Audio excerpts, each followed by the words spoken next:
Eh bien, on se retrouve pour la suite de la découverte des devices. Là, on va travailler essentiellement sur la séquence. Vu que j'oublie toujours des choses, je vais quand même vous refaire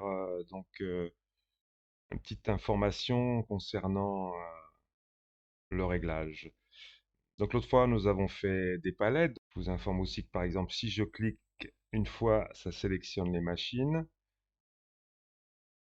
Je vais le faire là. Si je clique une fois, ça sélectionne les machines. Si je clique une deuxième fois, ça le fait. On n'a pas besoin d'aller chercher les machines. Si on le fait sur toutes les machines, on n'a pas besoin d'aller chercher les machines et après de faire le- la palette.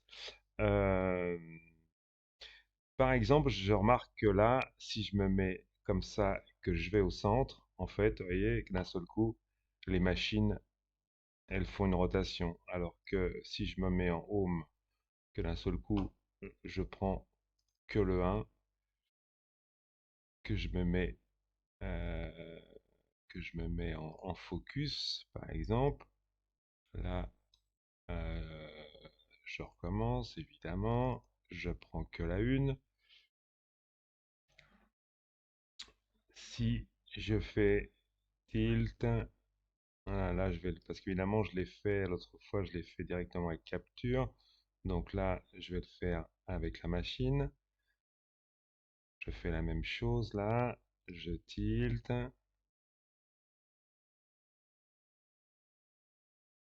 On peut aussi, bien sûr, caler les machines en miroir. Ça veut dire que si on fait une palette avec la une qui est là, si on met en miroir le tilt, le pan, ça veut dire que d'un seul coup, si je fais une palette de celui-là en référence, automatiquement, lui, il va se mettre à peu près à cet endroit-là. Mais c'est pas ça le sujet.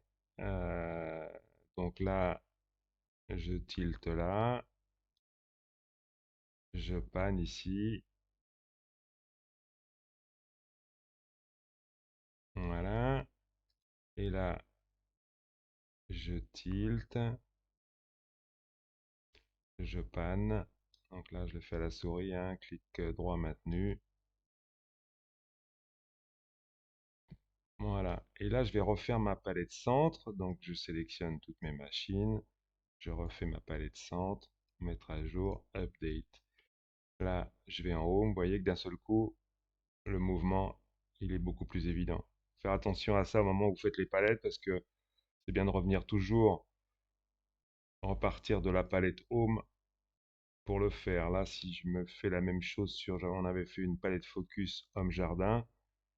Celle-là, elle est bien. Celle-là, elle est bien. C'est essentiellement sur la centre que j'avais fait faire un tour à la machine, parce que je l'avais fait directement avec capture. Voilà. Petit détail, mais c'est bien de faire attention à ça au moment où vous enregistrez vos mouvements, parce que sinon la machine elle passe son temps à faire des tours. Alors avec les T1, on est content parce qu'elles font tellement pas de bruit qu'on s'en rend pas toujours compte, mais c'est pas très utile et puis voilà, ça permet de les solliciter encore une fois moins et puis d'aller plus vite. Voilà, ça veut dire que si d'un seul coup vous faites faire un demi-tour à la machine en tilt, il va falloir qu'elle fasse un demi-tour avant d'aller se caler, alors que là, elles vont se caler directement. Voilà. Donc, on va repartir de Home et puis on va éteindre nos machines et on va se faire une première mémoire. Donc là, par exemple, si je fais une mémoire comme ça, vous remarquez qu'en fait, elle ne me propose pas d'enregistrer les positions. Donc, avant tout ça, on va aller vérifier dans le setup des préférences. On va se mettre un temps là de palette et temps de paramètres. Évidemment, le temps de paramètres, il ne sera utilisé que si vous êtes décoché ici, c'est-à-dire que vous ne prenez pas en compte le temps de transfert. Là, on va prendre en compte le temps de transfert, donc le temps de paramètre, il ne sert à rien. Le temps de palette, c'est effectivement le temps de mouvement. Si d'un seul coup, là, je mets 0, si là, je vais euh, faire Voilà, vous avez vu automatiquement. Mais c'est bien de ne pas mettre 0 parce que ça évite de solliciter les machines. Donc si je lui mets 2 directement, prend 2 secondes, voilà, et pas 2 minutes. Donc là, on a mis 2 secondes dans nos paramètres. On a coché temps relatif au transfert, temps relatif au temps de par fade. Désactivation du mouvement au noir, go on go. Donc la base, si d'un seul coup, ça c'est décoché, ça veut dire qu'à partir du moment où la machine sera éteinte et que vous enregistrez une position dans la mémoire d'après, il va vous l'enregistrer automatiquement avec un petit triangle de vert pour vous informer qu'il n'y a pas de problème. Vous n'allez pas avoir de mouvement à vue sur le plateau. Euh, on peut pas choisir, on peut pas choisir directement sur le type de machine. On peut imaginer que par exemple sur les parts, essentiellement sur les parts, on va faire plutôt des mouvements à vue sur des changements de couleur. Au moins on a le choix de le faire. Je sais qu'en général, je les mets plutôt en changement à vue sur les couleurs. Sur les automatiques, sur les têtes, on va se dire qu'on est plutôt à la recherche d'un mouvement au noir. Donc là, on va se mettre sur un mouvement au noir. Ça veut dire que si j'enregistre une mémoire, automatiquement, si la machine est éteinte, il va me proposer un enregistrement des device link avec un triangle vert qui veut dire que vert comme pas de problème, donc la machine va se caler au noir. Donc là, on va faire notre première mémoire. Donc on va se les remettre en home, hein. Voilà, comme ça vous les voyez bien bouger aussi. Euh, Là, les machines sont éteintes. Donc si j'enregistre une mémoire, automatiquement, il ne me propose pas d'enregistrer la position puisque la machine est au noir. Si d'un seul coup je veux enregistrer la position, je fais... Alors évidemment, comme il n'y a pas de mémoire, ce que je fais n'a aucun intérêt. Je vais enregistrer la mémoire 1 comme ça. Si d'un seul coup, je veux enregistrer, c'est un noir, donc si je veux enregistrer les projecteurs dans cette position home de départ, je vais faire un record position, et là, il va me proposer, avec un petit triangle vert, d'enregistrer les palettes et les positions de machine telles quelles. Si je veux, j'ai aussi la possibilité, je vais de mettre un point DMX. Alors le point DMX, à des fois, théoriquement, sur les consoles, vous tapez un point at level et vous met ces deux petites parenthèses pour vous signifier qu'en fait vous êtes sur un point DMX et donc sur un point DMX, théoriquement, vous n'avez pas de valeur de lumière. Là, j'en ai. Et donc d'un seul coup, c'est aussi en fonction des machines et de la gestion du shutter. Sur, sur les robés, par exemple, on a la possibilité, dans les extras, je crois, de décider, c'est peut-être dans les couleurs. Oui, je crois que c'est dans les couleurs. Donc là, voilà. Dans la color function, j'ai directement la gestion des courbes. En général, moi, je sais que je les mets plutôt avec des courbes un petit peu molles parce que vous voyez que même à un point d'AMX, on a déjà de la lumière. Donc, pour l'instant, on va le laisser comme ça quand même. Et, euh, et donc, on va travailler. On va dire que vu que là, on a de la lumière, même à un point DMX, on a déjà de la lumière, on va travailler en record position comme on a fait. Donc là, je suis sur la mémoire 1, j'ai fait un record position, j'ai mon triangle vert.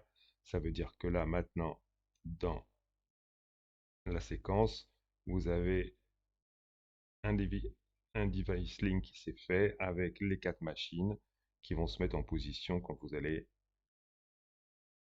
vous positionner sur la mémoire 1. À partir du moment où je vais sauter sur le pas, ils vont directement se mettre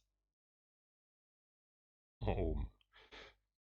Maintenant, vous voyez que là, il y a des petites informations, mais on va faire les mémoires et on y reviendra après. C'est fondamental ce qui se passe ici. Donc, après, on va allumer notre machine. On va allumer notre machine 1. On va la mettre au centre. Et là, on va se faire une mémoire 2. Automatiquement, vu qu'elle était éteinte avant, il va me proposer le positionnement. Vous avez là ici le nom des palettes que vous avez déterminées.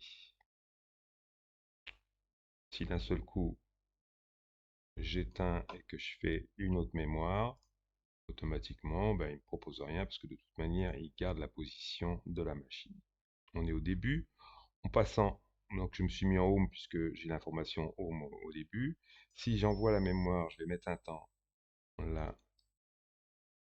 Si j'envoie la mémoire, rien ne se passe et au moment où le 2 va arriver en B, voilà, donc en bleu, et bien j'ai l'information de me caler pour la prochaine mémoire, la 2, et j'ai ma 2 qui est calée. Donc vous remarquez qu'effectivement, là, il vous informe que là vous avez un carré vert et il y a là un petit carré vert. Voilà. On va y revenir juste de mémoriser cette chose-là. Donc, je me mets sur la mémoire 2. Ensuite, je vais sur ma mémoire 3. J'ai fait une mémoire 3. Je cale ma machine. Je l'allume. Je la cale là. Pardon. Je la cale là. Je le fais comme ça. Ça va quand même beaucoup plus vite. Et là, j'update ma mémoire 3. Automatiquement, là, il me met un triangle rouge pour me dire, attention, vous aurez un mouvement à vue. Je l'enregistre. Je reviens sur ma mémoire 2. Et là, effectivement, j'ai bien ici l'information comme quoi j'ai un mouvement à vue. Le mouvement à vue, il peut être de la même manière. Si là, je prends ma une, que je lui mets un bleu ou un rouge, on le verra mieux, voilà. Et que là, je fais record 4, automatiquement, c'est incrémenté automatiquement. De la même manière, il me met le triangle rouge. Ça veut dire que là, j'ai bien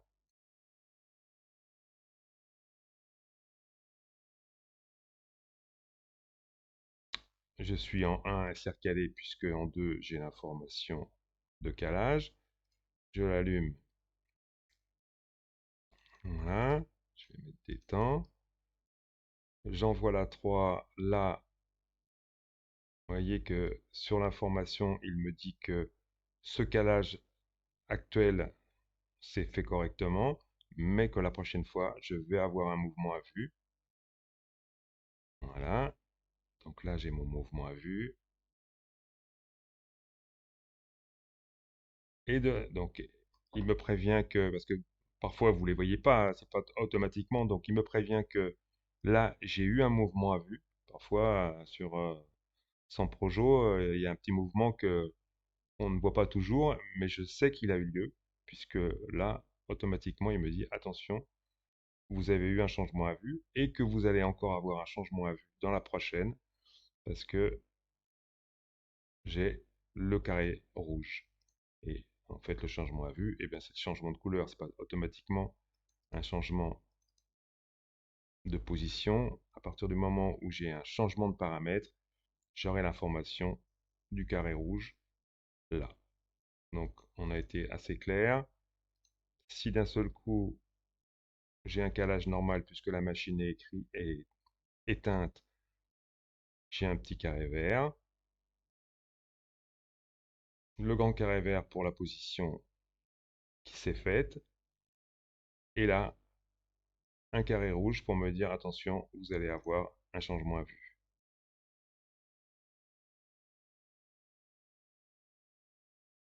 Ce qui est intéressant, évidemment, c'est que vous l'avez de la même manière sur toutes les machines. Si là, j'allume la 2, que je la règle là, que j'update ma mémoire, là, il me dit je suis vert parce que avant elle ne fonctionnait pas. Donc là, je suis bien vert. J'allume ma mémoire. Voilà. J'ai toujours ma 2 sélectionnée. Si je vais dans la mémoire suivante, je rallume ma 2 et je la mets sur ce bonhomme-là. Je fais un update. Automatiquement, voilà, triangle rouge.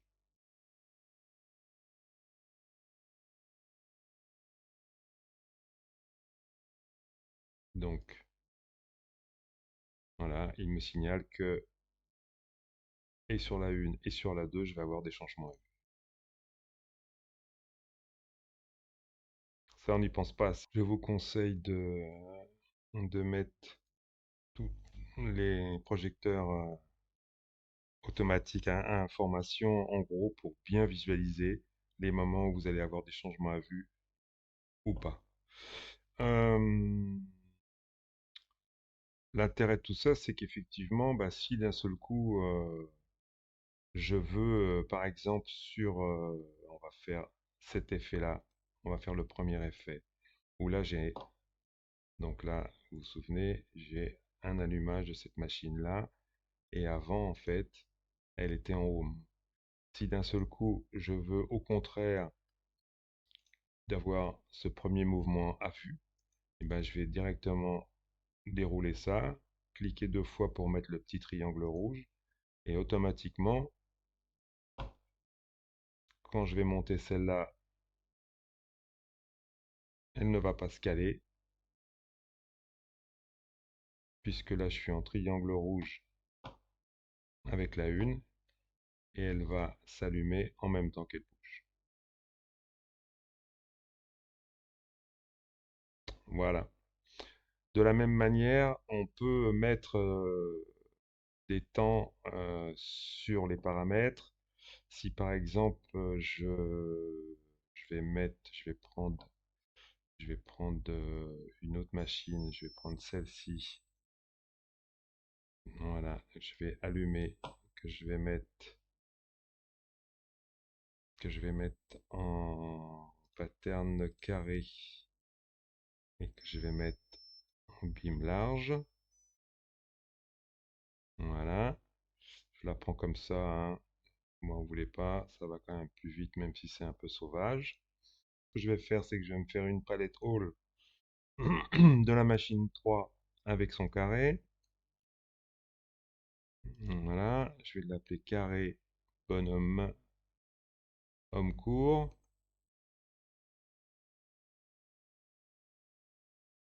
Homme court. Je vais l'enregistrer comme référence, on sait jamais. Donc là, je vais sur ma mémoire 4. Je vais déjà aller d'ailleurs plutôt sur ma 3. Là, je vais ouvrir mon projecteur 3 avec mon grand carré. Je fais un update.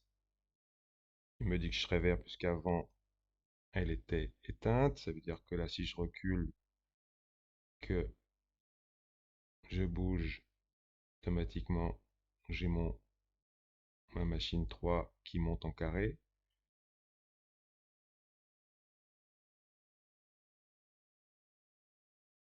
Je vais continuer. Je vais aller sur ma mémoire 4. Je vais rallumer ma mémoire, mon circuit 3. Et là, je vais lui fermer ses couteaux.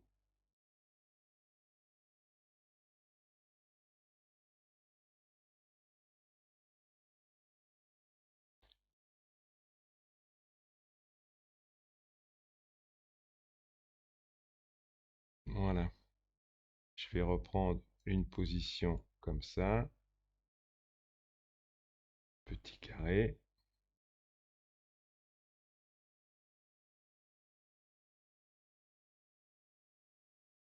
Voilà, j'ai enregistré dans ma mémoire 4 ma machine qui bouge. Toujours pareil, donc là,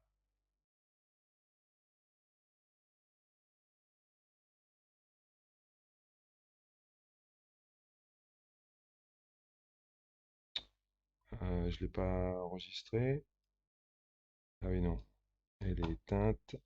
Petit carré, voilà. Là, je fais un update.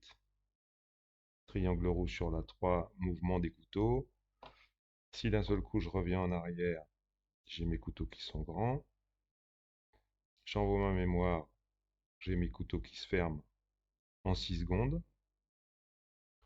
Si je déroule ici, j'ai les informations déjà du mouvement à vue puisque la machine est allumée. Et puis là, j'ai le temps, en fait, le temps de tous les paramètres avec le temps qui correspond, les 6 secondes 20 qui sont les temps du transfert de la mémoire puisqu'on a coché là-bas relatif au transfert. Donc là maintenant, si je veux que mon couteau 1, eh ben, il se ferme en 30 secondes. Mon couteau 2, il se ferme, pardon, mon couteau 2, il se ferme en 0. Mon couteau 3, en 6, je vais le laisser. Et mon couteau 4, je vais le mettre aussi, je vais le mettre en 20 secondes. Voilà. Et à ce moment-là, si je reviens en arrière, que j'envoie ma mémoire, vous voyez, j'ai le couteau un qui s'est fermé vite, un autre qui s'est fermé un peu plus lentement, et le dernier qui est en train de se fermer gentiment. Voilà.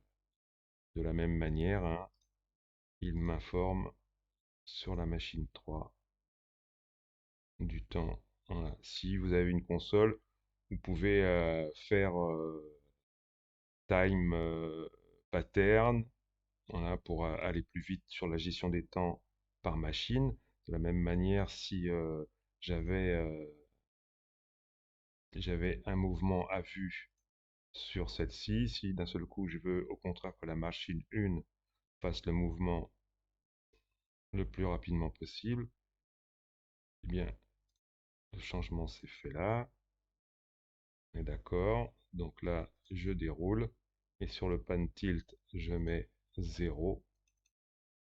Contrairement au temps, si vous ne mettez rien, il part du principe que c'est 0. Là, je reviens là et automatiquement, paf, voilà, ma machine a été en 0 et l'autre prend le temps de la séquence. On peut modifier tous les temps de paramètres autant qu'on veut. Je vous ai dit dans le premier tuto sur le patch que d'un seul coup, il y avait notre fameux snap. Alors, si je prends, je vais tout éteindre, je vais garder que celle-ci, je vais dérouler ça, non, je vais aller directement sur ma mémoire 4, je vais éteindre ça, tac, j'ai des petits problèmes avec ma souris, voilà, spécialiste de la souris, c'est dommage. Je vais mettre le 1 en couleur blanc, hein. Je vais enregistrer une mémoire comme ça. Donc là, on est d'accord, on est toujours sur le triangle rouge. Maintenant, je vais aller mettre un strobe là-dessus. Voilà.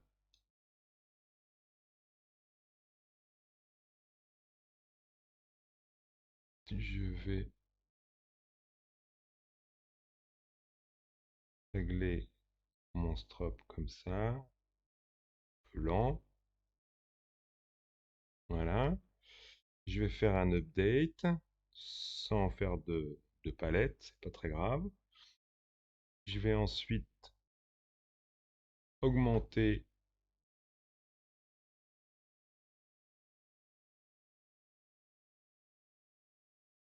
mon strobe et je vais faire un record 6. Voilà. Si d'un seul coup je reviens là, je suis là, je passe ma mémoire, j'ai mon strobe qui se met en route, lent. Et si je passe la mémoire d'après, même si je lui mets 12 secondes, vous voyez, le moment du changement, en fait, même si j'ai un temps, qu'a priori on est calé pour que les temps de paramètres prennent en compte le temps de transfert. Et pourquoi ça? Eh bien parce que sur le strobe, j'ai le snap, le fameux snap. Donc si je veux que ça prenne le temps, eh bien je décoche mon snap et à partir de ce moment-là, je vais mettre un temps long pour qu'on voit bien la différence. Je vais avoir, voilà.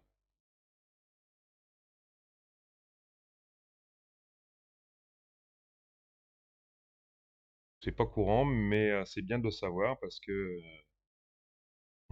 comme je vous l'ai dit sur la gestion du patch, si vous avez des snaps qui sont cochés, une fois que vous avez fait des mémoires, et vous allez être obligé de dérouler tout pour enlever le snap. Voilà. Remarquez qu'en fait, comme je n'ai changé que la valeur comme je n'ai changé que la valeur du strobe, il ne m'a, dans le device, il ne m'a enregistré, pas dans celle-là, dans celle d'après, il ne m'a enregistré que le strobe. Voilà.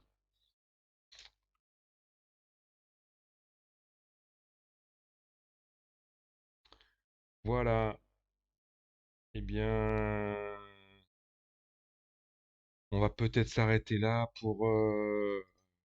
pour cette petite séquence sur les devices dans la séquence. Hein, je vous rappelle, surtout ce qui est important, c'est de bien visualiser tout ce qui se passe avec l'information qui est en B, l'information qui est en A, l'information qui est en B, l'information qui est en bas, et ça sur tous les paramètres. Euh, voilà, on va s'arrêter et puis on fera un autre petit tuto pour aller encore approfondir les choses sur les devices. À bientôt, merci. N'oubliez pas de poser des questions, de dire s'il y a des choses qui sont pas à votre goût au niveau de l'explication, si je vais trop vite, si je vais pas assez vite. N'hésitez pas à critiquer, ça fera avancer. Merci beaucoup, à bientôt.